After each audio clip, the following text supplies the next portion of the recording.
কখনো কি এটা ভেবেছো আমাদের ব্রেন কিভাবে কাজ করে? কখনো এটা কি ভেবেছো 50 বছর পরে মানব জাতির ভবিষ্যৎ কি হবে? বা এখান থেকে 1000 বছর পরে মানুষের ভবিষ্যৎ কি হতে পারে? ওয়েল, আজকের বইটা আমি এক্সপ্লেন করব। This is my one of the best book, the future mind by Michio Kaku. এই বইটা তিনি লিখেছিলেন এবং এখানে খুব গভীরে তিনি এক্সপ্লেন করেছিলেন কিভাবে আমাদের ব্রেন কাজ করে। যারা সফল ব্যক্তি, আলবার্ট আইনস্টাইন থেকে শুরু করে প্রত্যেকটা গ্রেট গ্রেট লিডার্স, মেন্টর এবং মুভারান শেখর এই পৃথিবীতে, তারা তাদের ব্রেনটা কি করে ইউজ করতে পেরেছে এবং আমাদের লাইফ আমরা কিভাবে আপগ্রেড করতে পারি। So let's drive in.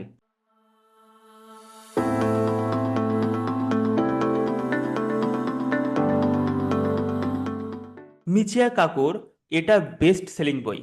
এখানে মানবের অতীত, বর্তমান এবং অসীম ভবিষ্যৎ নিয়ে তিনি ডিসকাস করেছেন। আজকে আমরা রিয়ালিটি জানতে পারবো আমাদের অতীত সম্বন্ধে, আমাদের বর্তমানে আমরা কি করে আমাদের ব্রেনটাকে আপগ্রেড করতে পারি, আমাদের স্বপ্ন পূরণ করতে পারি, কিভাবে ব্রেন পাওয়ার ক্রিয়েট হয় এবং আমাদের ভবিষ্যৎটা কি হতে চলেছে আগামী 100 বছর বা 500 বছর পরে। আমরা কি আদৌ মানবের মধ্যে থাকবো, না আমাদের মধ্যে এক অসীম সম্ভাবনা আছে যেটা আগামী 500 বছর বা 1000 বছর পরে মানুষ দেখতে চলেছে। So I think one of the most important video হতে চলেছে, তাই স্টে টিউন, সম্পূর্ণ ভিডিওটা দেখো। মিচন কাকু বলছেন আমাদের ব্রেনটা ঠিক কর্পোরেটের মতন। একটা কোম্পানি যেভাবে কাজ করে আমাদের ব্রেন সেইভাবেই কাজ করে। এর 4টে সেকশন আছে। প্রথম সেকশন হচ্ছে বেসিক হার্ডওয়ার্ক, রিপিটলিয়ান ব্রেন। এটা শ্বাস প্রশ্বাস নিতে সাহায্য করে, অর্থাৎ আমাদের যে ইম্পর্টেন্ট জিনিস যেগুলো না করলে আমরা ইমিডিয়েটলি মারা যাব, সেই জিনিসগুলো ব্রেন এই সেকশনটা করে। এটা হলো বেসিক হার্ডওয়ার্ক সেকশন। দেন দ্বিতীয় সেকশন হচ্ছে ইমোশনাল প্রসেসিং। আমাদের ব্রেন হিপোক্যাম্পাস এবং অ্যামিগডালা বলে দুটো অংশ আছে, সেখানে আমাদের আবেগকে নিয়ন্ত্রণ করে, আমাদের ইমোশনকে, এবং সেই ইমোশনের সঙ্গে স্মৃতিটাকে মিশ্রণ করে। এই ব্রেনের আরেকটা অংশ আছে, সেটা হলো সুপার কম্পিউটার, যেখানে বলা হয় নিউরোকটেক্স। এই নিউরোকটেক্সের আমরা আমরা কি ভাষা কথা বলছি, কিভাবে কথা বলছি, ভাষা কিভাবে প্রসেসিং করছি এবং যুক্তি করছি, লজিক্যাল থিঙ্কিং, ইনলজিক্যাল থিঙ্কিং, চিন্তা করছি, সমস্ত কিছু এই নিউরোকটেক্সে প্রসেসিং হচ্ছে। এটা আমরা বলতে পারি এটা হচ্ছে ম্যানুফ্যাকচারিং, বা আমরা কিভাবে চিন্তা করব সেই সব কিছু নির্ধারণ করে একটা সিইও বসে আছে আমাদের ব্রেনের মধ্যে। সেটাকে বলা হয় প্রি ফ্রন্টাল কর্টেক্স। সে সমগ্র মস্তিষ্ককে পরিচালনা করে। তার কোটি কোটি অবচেতন তথ্যের মধ্য দিয়ে সে সিগন্যাল দেয় যে কখন কোন কাজটা করতে হবে, কখন কোন ইমোশনটা অনুভব করতে হবে এবং কখন কোন প্রসেসিংটা করতে হবে। অর্থাৎ একটা ব্রেনের সিইও আছে এবং এই সিইও নির্ধারণ করছে। এবং যদি আমরা এই সিইও কে আপডেট করতে পারি, তখনই আমাদের লাইফে নতুন কিছু ঘটনা ঘটতে থাকবে, যেটা আমাদের সফলতার দিকে আমাদেরকে নিয়ে যাবে। পরবর্তীতে আমাদের ব্রেনের মেমোরি কিভাবে সেভ করে? ওয়েল, যখন আমরা কোনো পড়াশোনা করছি, কোনো তথ্য জানছি, সেই তথ্য ব্রেন কিভাবে স্টোর করে সেটা জানতে হবে। আমরা অনেক সময় মেমোরি দেখেছি, হার্ড ডিস্ক দেখেছি, যেখানে কম্পিউটারের তথ্যগুলো সেভ হয় বা সুপার কম্পিউটারের তথ্যগুলো সেভ হয়। কিন্তু আমাদের যে ব্রেন আছে, সেই ব্রেন সম্পূর্ণ ডিফারেন্টভাবে তথ্য সেভ করে। এটা যদি আমরা না জানতে পারি, তাহলে কি হবে? আমরা, বিশেষ করে যারা পড়াশোনা করছে স্টুডেন্ট, তারা পড়াশোনার পরে এমনি ভুলে যাবে, কারণ তারা জানে না কিভাবে তাদের তথ্যগুলো সেভ হচ্ছে। এখানে তথ্য বিশেষ কিছু ক্রাইটেরিয়া মেনটেন করে সেভ করে। প্রথমত, এই যে স্মৃতি, এই স্মৃতি 3 থেকে 4টে ভাগে সেভ হয়। প্রথম হচ্ছে আবেগ। এটা অ্যামিগডালা বলে একটা ব্রেনের অংশ আছে, সেই অংশটা অ্যাক্টিভ হয় যখন আমরা কোনো তথ্য পড়ছি। সেই তথ্য রিলেটেড যে আবেগ বা অনুভূতিগুলো আছে, সেই অনুভূতিগুলো অ্যামিগডালা সেভ করছে। দেন দৃশ্য, যখন আমরা কোনো তথ্য শুনছি বা তথ্য পড়ছি বা দেখছি, সেই ছবিটা আমাদের অক্সিপিটাল লোব, আমাদের ব্রেনের মধ্যে একটা অংশ আছে, সেটা অ্যাক্টিভ হয় এবং সেখানে সেই তথ্যটা চাই। তৃতীয়, আমরা যে পড়াশোনা করছি, যে শব্দ বা ভাষা আমরা দেখছি বা ব্যবহার করছি, টেম্পোরাল লোব বলে একটা অংশ আছে আমাদের ব্রেনের, সেটা অ্যাক্টিভ হয়, সেখানে সেই তথ্যটা যায় এবং পরবর্তীতে সমগ্র এই তথ্যকে আমাদের ব্রেনের হিপোক্যাম্পাস, এটাকে বলা হয় দ্য গেটওয়ে, এটাকে যে বিভিন্ন খণ্ড খণ্ড বিভক্ত আছে সেগুলোকে মার্জ করে এবং একত্রিত করে এবং পরবর্তীতে একটা পূর্ণাঙ্গ স্মৃতিতে রূপান্তরিত হয়। অর্থাৎ যখন আমরা পড়াশোনা করছি, আমরা তো কন্টিনিউয়াসলি পড়াশোনা করতে ব্যস্ত, কিন্তু আমাদের ব্রেনে এই তিনটে বিভিন্ন জায়গায় বিভক্ত হচ্ছে মেমোরিটাকে, এবং তারপরে অটোমেটিক একটা হিপোক্যাম্পাসের যে দ্য গেটওয়ে সিস্টেম আছে, সেটা সেই তথ্যকে, প্রত্যেকটা তথ্যকে সংযোজন করে এবং একটা পূর্ণাঙ্গ তথ্যে রূপান্তরিত করে। আই হোপ আমরা বুঝতে পারছি, যেটা খুব কমপ্লেক্স, কিন্তু এটা খুবই ইম্পর্ট্যান্ট। পরবর্তীতে আমাদের যে লেখক আছে মিচুয়ান কাকু, তিনি বলছেন যে আমাদের যে চেতনা, কনসাসনেস, তিনটে ভাগে ভাগ করা যায়। এবং সেই তিনটে ভাগ কি? প্রথম ভাগ হচ্ছে লেভেল অন, যে সকল পরিবেশে আমরা জীব দেখতে পারি, সরীসৃপ এবং পোকামাকড়, তারা হচ্ছে লেভেল অনে থাকে, কারণ তারা কেবল বর্তমানে থাকে। তারা অতীত জানে না, তারা ভবিষ্যৎ কি হবে সেটা জানে না, অর্থাৎ তারা প্রেজেন্সে বাঁচে। তাদের মধ্যে কোনো স্মৃতি স্টোর হয় না, তাদের মধ্যে কোনো ইমোশন স্টোর হয় না, অর্থাৎ তারা প্রেজেন্ট কি কি হচ্ছে তারা সেটা অনুভব করছে। দ্বিতীয় লেভেল মেমোরি বা দ্বিতীয় লেভেলের কনসাসনেস, বেশ কিছু সামাজিক জীব, সামাজিক সম্পর্কটা তৈরি করে, এদের মধ্যে আবেগ অনুভূতি আছে এবং সহমর্মিতা আছে। যেরকম স্তন্যপায়ী প্রাণী কুকুর বা বানর, কারণ কুকুররা সর্বপ্রথম এনিমাল যারা মানুষের সাথে লিঙ্ক আপ হয়েছিল, এবং এই কুকুররা তাদের মধ্যে ইমোশন আছে সেটা আমরা বুঝতে পারি। এদেরকে মিশন কাকু লেভেল টু কনসাসনেস বলছে। কিন্তু এদের থেকেও এক ধাপ ওপরে মানুষ, তাদের লেভেল থ্রি বলছে। তারা কেন লেভেল থ্রি? তাদের কারণ হচ্ছে তারা ভবিষ্যৎকে সিমুলেশন করতে পারে, অর্থাৎ ভবিষ্যৎকে কল্পনা করতে পারে।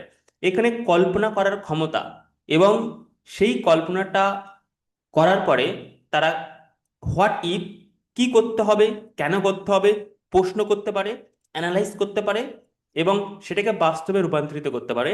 তো এই কন্ডিশনের জন্য মানবদেরকে, অর্থাৎ এই পৃথিবীর মধ্যে একমাত্র প্রাণী যে মানুষ, তাদেরকেই সে লেভেল থ্রিতে রাখছে। সেই চিন্তাটা পরবর্তীতে যদি কোনো ভবিষ্যতে মানুষ আপগ্রেড করে, তখন সেই মানুষটা কিভাবে এই প্রসেসিংটা আপগ্রেডেশন হবে।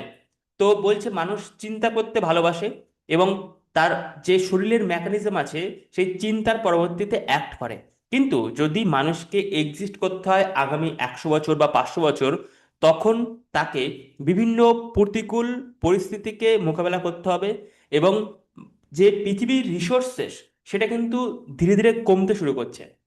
যদি আমরা ভালো করে দেখি যে পৃথিবীর মধ্যে যে রিসোর্সেস আছে, মানুষ কিন্তু প্রতিনিয়ত, সেটা অয়েল হতে পারে বা হতে পারে গ্যাস হতে পারে বা এনিথিং, বা আবহাওয়া হতে পারে, ডিস্ট্রয় হতে শুরু করছে। এখান থেকে 100 বছর বা 500 বছর পরে মানব জাতির ইতিহাস পরিবর্তন হবে, কারণ তখন মানুষ অনেক রিসোর্সেস পৃথিবীর মধ্যে ব্যবহার করে ফেলেছে।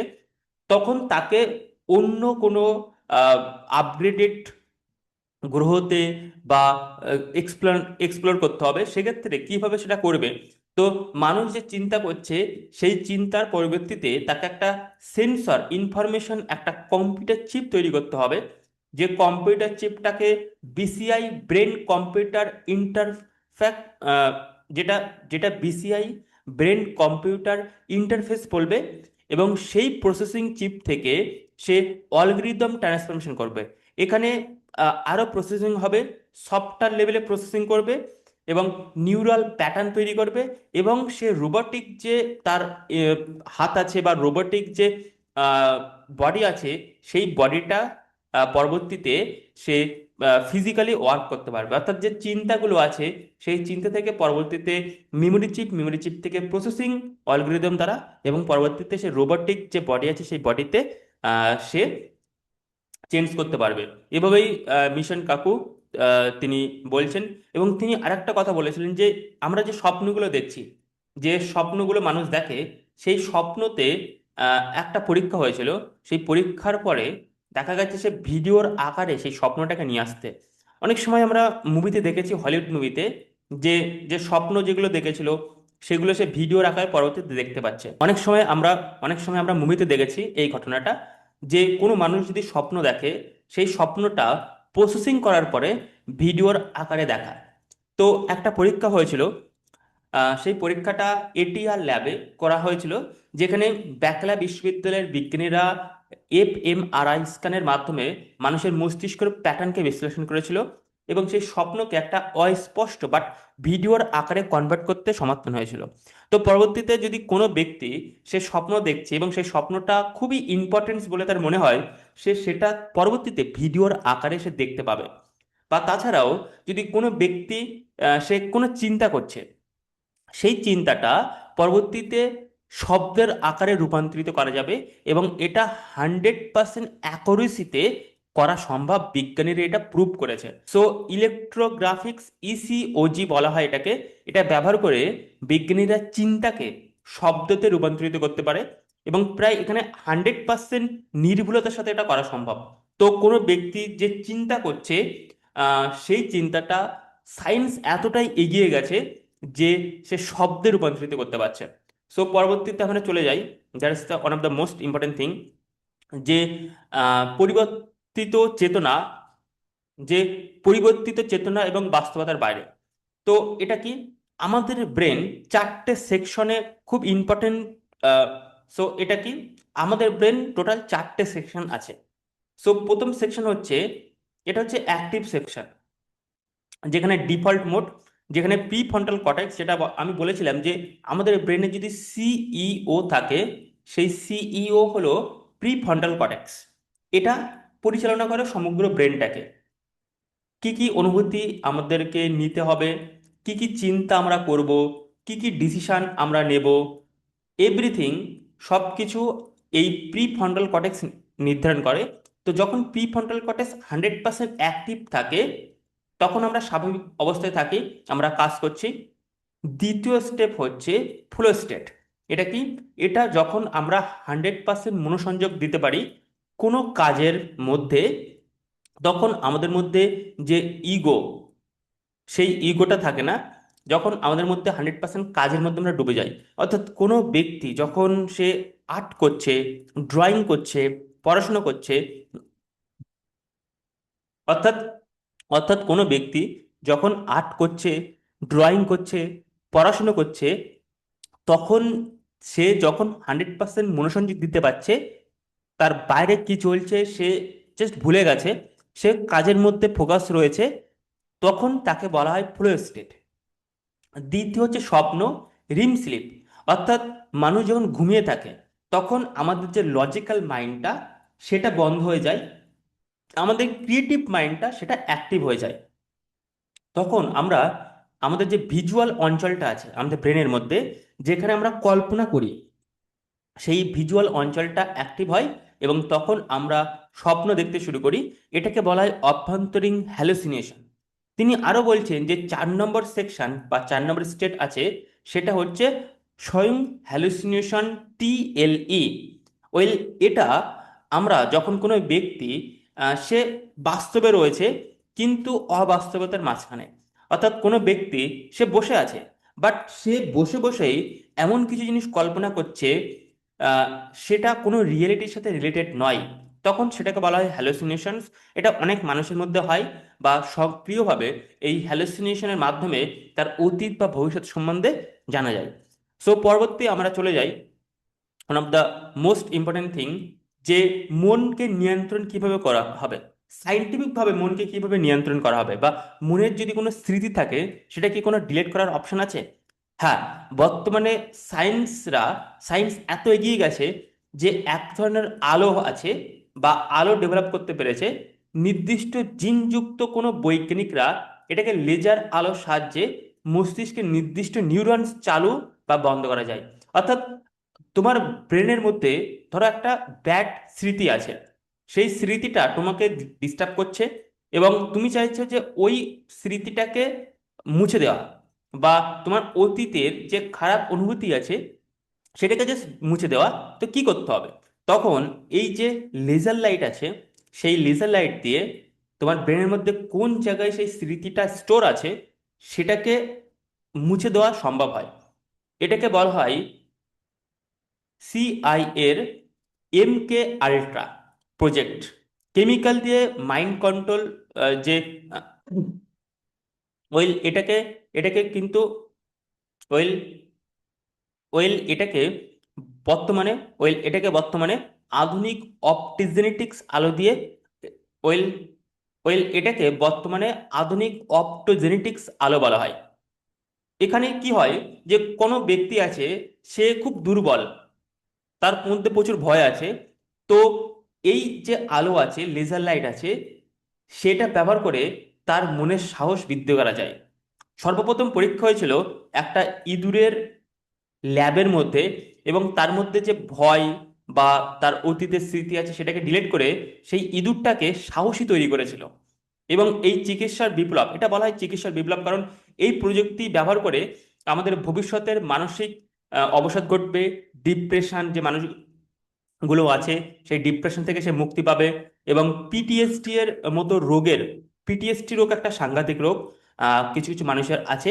সেই পিটিএসডি রোগের একমাত্র খুবই গুরুত্বপূর্ণ নির্মূল এই পদ্ধতির মাধ্যমে হওয়া যায়। অর্থাৎ আলো ব্যবহার করে আমাদের ব্রেনটাকে কন্ট্রোল করা যায়। কোনো কোনো নির্দেশনা দেওয়া যেতে পারে যে আমরা কি করব কি করব না, বা অতীতের কোনো স্মৃতি মুছে দেওয়া যায়। এটা বর্তমানে প্রযুক্তি বিজ্ঞানীরা আবিষ্কার করেছে। দেন আমরা যদি চলে যাই, যে সাধারণভাবে বলা যায় যে যারা জিনিয়াস হয় তাদের ব্রেনটা একটু বড় হয়। কিন্তু আমরা যদি আইনস্টাইন কথা দেখি, আইনস্টাইনের ব্রেনটা একটু ছোট সাধারণ মানুষদের থেকে। কিন্তু তবুও আইনস্টাইন পৃথিবীর মধ্যে শ্রেষ্ঠ জিনিয়াসদের মধ্যে একজন। কিন্তু কিভাবে হয়েছে? যখন আইনস্টাইনকে তার ব্রেনকে বিশ্লেষণ করছিল, তখন দেখতে পেয়েছিল যে আইনস্টাইনি ব্রেনে যে ভিজুয়াল অংশটা আছে, অর্থাৎ যেখানে কল্পনা করা অংশ, সেই অংশটা সাধারণ মানুষের থেকেও আকারে বেশি। অর্থাৎ যদি কোনো মানুষ বেশি কল্পনা করে এবং তার কল্পনা শক্তিকে ব্যবহার করে, তখন তার ভিজুয়াল যে অংশটা সেটা বৃদ্ধি পেতে শুরু করে এবং সে অটোমেটিক জিনিয়াস হতে শুরু করে। সো এটাই হচ্ছে সাধারণ ব্যক্তি থেকে অসাধারণ ব্যক্তির একটা রহস্য। অর্থাৎ যদি আমরা আমাদের কল্পনা শক্তিকে ব্যবহার করি, তাহলে অটোমেটিক আমরা জিনিয়াস হতে শুরু করব। তো এখানে একটা অংশ চলে আসে, সেটা হচ্ছে নিউরোপ্লাস্টিসিটি, অর্থাৎ মস্তিষ্কের প্লাস্টিকের মতন নমনীয়তা। এই নিউরোপ্লাস্টিসিটি হওয়ার জন্যই আমরা বর্তমানে এত অ্যাডভান্স হতে পেরেছি। যদি আমাদের মধ্যে এই নিউরো প্লাস্টিসিটি না থাকতো, তাহলে হয়তো আজ আমরা বনে বা জঙ্গলে বাস করতাম, সেই বাঁদর প্রজাতির মতন। সো খুব ইম্পর্টেন্ট জিনিস।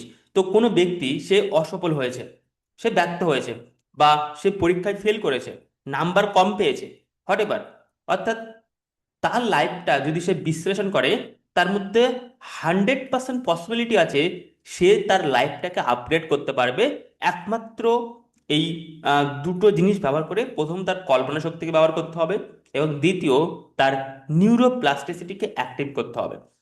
সো আইকিউ বনাম আত্মনিয়ন্ত্রণ, ডক্টর ওয়াল্টার মিশরের marshmallow test marshmallow test doctor Walter মিশেলের মার্শমেলো টেস্টের প্রমাণ করে যে জীবনের সফলতার জন্য জন্মগত আইকিউ এর চেয়ে আবেগ নিয়ন্ত্রণ, ভবিষ্যতের জন্য পুরস্কার বিলম্বন করা ক্ষমতা, ডিলিট গ্র্যাটিফিকেশন বেশি কার্যকর। এই গল্পটা কি?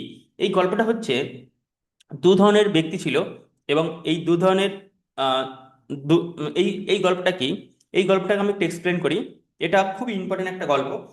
দুটো বাচ্চা ছিল, এবং দুটো বাচ্চাকে টফি দেয়, লজেন্স দেয়। তো প্রথম যে বাচ্চা ছিল, সেই বাচ্চাটা সে টফিটা নিয়েছে এবং নেওয়ার দেখার সঙ্গে সঙ্গে খাওয়া শুরু করে দিয়েছে। এবং দ্বিতীয় বাচ্চাটা, সে টফিটা দেখেছে এবং তাকে বলেছে যে তুমি যদি টফিটা এক্ষুনি খাও। সো সো সো এই গল্পটা কি, খুবই ইম্পর্টেন্ট এই গল্পটা। দুটো বাচ্চাকে নিয়েছিল, প্রথম যে বাচ্চা ছিল তাকে বলেছিল, সো সো এই গল্পটা কি, খুবই ইম্পর্টেন্ট এই গল্প। প্রথম যে সো এই গল্পটা কি, খুবই ইম্পর্টেন্ট গল্প। দুটো বাচ্চা নিয়েছিল এবং তাদেরকে বলেছিল যে আমি তোমাদেরকে টফি দেব, অর্থাৎ লজেস। যদি টফিটা এক্ষুনি খেয়ে নাও, খেতে পারো, কিন্তু কন্ডিশন হচ্ছে যদি টফিটা তুমি পরে খাও, তাহলে আগামী 1 সপ্তাহ পরে তোমাকে 10টা টফি দেবো। এবার যে প্রথম বাচ্চাটা ছিল, সে টফিটা দেখার সঙ্গে সঙ্গে টফিটা সে খেয়ে নিয়েছিল। সে ভাবছিল যে পরবর্তীতে টফি দেবে কি দেবে না, তার থেকে এখন খেয়ে নিই। দ্বিতীয় যে বাচ্চাটা ছিল সে ওয়েট করেছিল। সে ভাবছিল যে আমি যদি এক্ষুনি না খাই, তাহলে আগামী 10 দিন বা 7 দিন পরে আমাকে 10টা টফি দেওয়া হবে। তো ওয়েট করার পরে 7 দিন পরে তখন তাকে টফি দেওয়া হয় এবং সে পরবর্তীতে অনেক বেশি টফি পেয়েছে। তো এখান থেকে তাদেরকে অবজার্ভ করেছিল আগামী লাইফ টাইম পর্যন্ত, এবং দেখেছিল যে যাদের প্রবণতা বেশি, অর্থাৎ যে বাচ্চাটা লেট করেছিল গ্র্যাটিটিউড পাওয়ার জন্য, সে বেশি সফল হয়ে গেছিল। এবং এটা একটা ক্ষেত্রে নয়, এটা বিভিন্ন ক্ষেত্রে সম্ভব যে যখন কোনো ব্যক্তি সে ইমিডিয়েটলি কোনো গ্র্যাটিটিউড পাওয়ার জন্য কাজ করছে, অর্থাৎ মানুষের কাছে ওপিনিয়ন নেওয়ার জন্য কাজ করছে, আউটার কিছু দেখানোর জন্য কাজ করছে, তাদের মধ্যে সফলতার প্রবণতা অনেক কম। কিন্তু যে ব্যক্তি সে ওয়েট করছে, তার মধ্যে পেশেন্ট আছে, এবং সে সেই কাজটা ভবিষ্যতের জন্য চিন্তা করছে যে আগামী 5 বছর পরে যদি আমি এই কাজটা এক্ষুনি করি, ওয়েট করি, ওয়েটটা তাকে আহ, যেরকম সঙ্গে সঙ্গে খাওয়া, যে খাওয়াটা প্লেজার ফিল করে, যে আমি এক্ষুনি খেয়ে নিলাম, প্লেজার হয়ে গেল, বাট সে ওয়েট করছে আগামী বেশি প্লেজারের জন্য, ভবিষ্যৎটা তার আরো বড় কিছু আসার জন্য সে ওয়েট করছে। তো তাদের সফলতার হারটা বেশি। আর এটাই হচ্ছে মার্শমেলো এফেক্ট। সো আমরা বোঝাতে পারলাম। নেক্সট আমরা যদি চলে যাই, যে কৃত্রিম বনাম মানব মস্তিষ্ক। এই যে আমরা বলছি বর্তমানে এআই চলে এসছে, আমাদের বিশেষ অনেক চাকরি আছে যে চাকরিগুলো এআই খেয়ে নিচ্ছে, এটা পসিবল। কিন্তু অনেক চাকরি আছে যেগুলো এআই তৈরি করছে। এখন যারা, যে সকল ব্যক্তিরা এই চাকরিটা, অর্থাৎ এআই যে চাকরিটা তৈরি করা চাকরি মানুষ দেখছে এবং এক্সপ্লোর করছে, তারাই এখন সফলতা পাচ্ছে। অর্থাৎ প্রত্যেকটা রেভলিউশন, যখন কম্পিউটার রেভলিউশন এসেছিল, তখনও মানুষ ভেবেছিল যে কম্পিউটার আসলে অনেক চাকরি চলে যাবে, এবং গেছিল। কম্পিউটার আসার পরে অনেক চাকরি যারা ম্যানুয়ালি করতো সেগুলো চাকরি চলে গেছিল। কিন্তু কম্পিউটার আসার পরে অনেক চাকরি, তার থেকে 1000 টাইম চাকরি বেশি হয়েছিল, এটা বুঝতে হবে। তো ঠিক তেমন ভাবে এখন যে এআই রেগুলেশন হয়েছে, কম্পিউটারের পরে এআই রেগুলেশন, আর্টিফিশিয়াল ইন্টেলিজেন্স, এখানে অনেক চাকরি চলে যাবে, এটা পসিবল। কিন্তু এর থেকেও 1000 চাকরি আসবে। কিন্তু প্রশ্ন হচ্ছে, যে সকল মানুষ অ্যাডেপ্টেড করার ক্ষমতা আছে, অ্যাডেপশন কোয়ালিটি আছে, তারাই কেবল এই চাকরিটা পাবে। কিন্তু আমরা যে মানুষ, আমাদের এই যে মস্তিষ্ক, এটা মিলিয়নস বছর ধরে এভলিউশন হয়েছে। এবং এই যেহেতু মিলিয়নস বছর ধরে এভলিউশন হয়েছে, তার জন্য আমাদের সাথে কখনো এআই এর তুলনা বা কম্পিউটার তুলনা করা উচিতই নাই। কারণ আমাদের যে কম্পিউটারটা আছে, সেখানে বিলিয়নস বছরের এভলিউশন হয়নি। কারণ এটা মানুষ তাদেরকে তৈরি করেছে বা মানুষ তৈরি করছে, এবং এর মধ্যে প্রসেসিং করার ক্ষমতা বেশি হতে পারে, আর মানুষের প্রসেসিং করার ক্ষমতা কম হতে পারে। কিন্তু আমাদের যে আবেগ বা সিদ্ধান্ত নেওয়ার ক্ষমতা, সেটা মানুষের বেশি, কারণ মানুষ লুম্বিক সিস্টেমে এটা করছে, যেটা মিলিয়নস বা কোটি কোটি বছর ধরে ইভলিউশন হতে হতে এসেছে। কিন্তু বর্তমানে এআই এর মধ্যে একটা অ্যাটলিস্ট আবেগ নেই, অর্থাৎ অনুভূতি নেই। সে তার মধ্যে প্রচুর হয়তো ইনফরমেশন থাকতে পারে, সে হয়তো অনেক প্রসেসিং করার ক্ষমতা আছে, অনেকভাবে প্রেজেন্টেশন করতে পারে, বাট তার মধ্যে আবেগ, এই জিনিসটা ম্যান নেই। ওকে। পরবর্তীতে হচ্ছে চেতনার স্তর। আমাদের যে মানব জাতির চেতনার স্তর হচ্ছে লেভেল 3। কিন্তু মিশন কাকে বলছে, বর্তমানে এআই অ্যাডভান্স হয়েছে জানা যাচ্ছে, কিন্তু এর চেতনার স্তর লেভেল 2-তে আছে। এবং লেভেল 3-তে কখন হবে? লেভেল 3 হবে যখন আমাদের মানুষের কনসাসনেস এবং এই আর্টিফিশিয়ালের কনসাসনেস একত্রিত হবে। তখন অটোমেটিক লেভেল 2 থেকে লেভেল 5-এ চলে যাবে। তখন আমরা বিভিন্ন প্ল্যানেটে এক্সপ্লোর করতে পারবো। সো আমরা নেক্সট টপিকে চলে যাই, the one of the most important topic. So মস্তিষ্কের রিভার্স ইঞ্জিনিয়ারিং করতে হবে, যেখানে আহ, অর্থাৎ that is the most important thing. I hope এটা আমরা জানলে maybe one of the great কিছু হবে।